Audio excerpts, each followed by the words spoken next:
अस्सलामु अलैकुम वरहमतुल्लाहि वबरकातुहू। प्यारे बच्चों, उम्मीद है आप सब अच्छे से होंगे। आज का हमारा मौजू है सोने की काश्त। तो आइए पढ़ते हैं।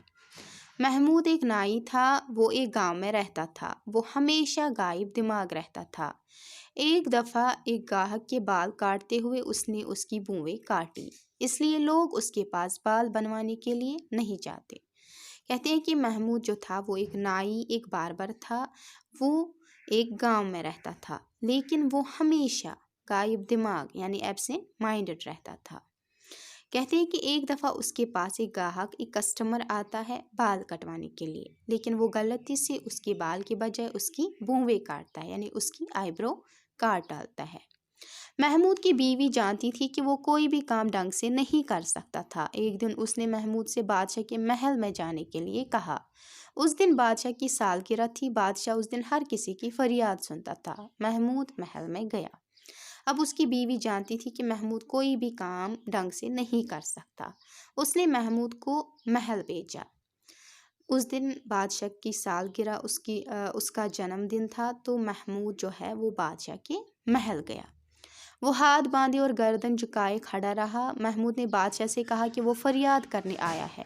बादशाह ने उसे ज़मीन का एक छोटा टुकड़ा दे दिया ताकि वो उसे सोना निकाल सके। अब कहते हैं कि जैसे ही वो बादशाह के पास गया, वो वहाँ खड़ा रहा गर्दन झुकाए और कहने लगा कि मैं आपके पास फरियाद करने आया हूँ। बादशाह ने उसकी फरियाद सुन ली और उसे तोहफे में एक ज़मीन का टुकड़ा दे दिया। महमूद वापस आया और अपनी बीवी से तोहफे के बारे में कहा। उसकी बीवी ने ज़मीन के उस टुकड़े को बंजर पाया। चूँकि महमूद एक सुस्त आदमी था, वो ज़मीन से सोना नहीं निकाल सकता था। अब महमूद वापस आया और अपनी बीवी से तोहफे के बारे में कहने लगा। उसकी बीवी बहुत खुश हुई और वो ज़मीन का टुकड़ा देखने गई। उसने देखा कि वो ज़मीन तो है लेकिन बंजर है, और मेरा जो शौहर है, जो महमूद है, वो तो बहुत ही सुस्त है, बहुत ही लेज़ी है। वो कहाँ इस पे काम करेगा। उसे एक तरकीब समझ में आई। दूसरी सुबह उसने महमूद से कहा उसने ख्वाब देखा। ख्वाब में उसे ज़मीन खोदने के बारे में कहा गया ताकि सोना हासिल हो सके। महमूद ने तब खूब मेहनत की।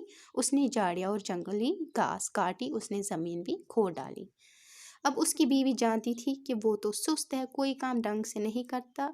उसने उसे कहा मैंने ख्वाब में देखा कि तुम ज़मीन खोद रहे हो और वहाँ से सोना निकल रहा है। तो फिर उसने झाड़ियाँ काटी, बहुत ज़्यादा मेहनत की, ज़मीन खोदा ताकि मुझे सोना हासिल हो सके।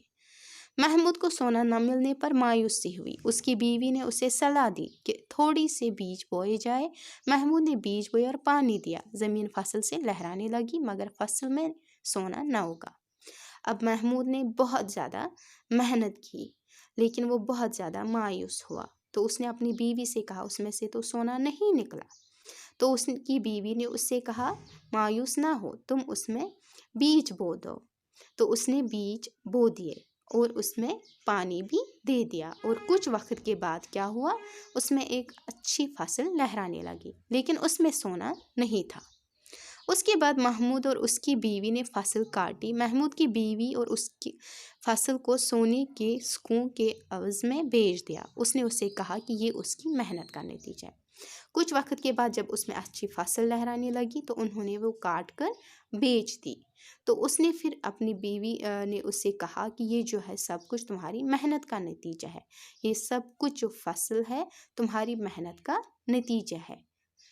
तो इस तरह से हमने बच्चों इस सबक से क्या सीखा कि हमें हमेशा मेहनत करनी चाहिए, तब जाकर हमें मेहनत का फल मिलता है। आज इतना ही, दीजिए इजाज़त। अल्लाह हाफिज़।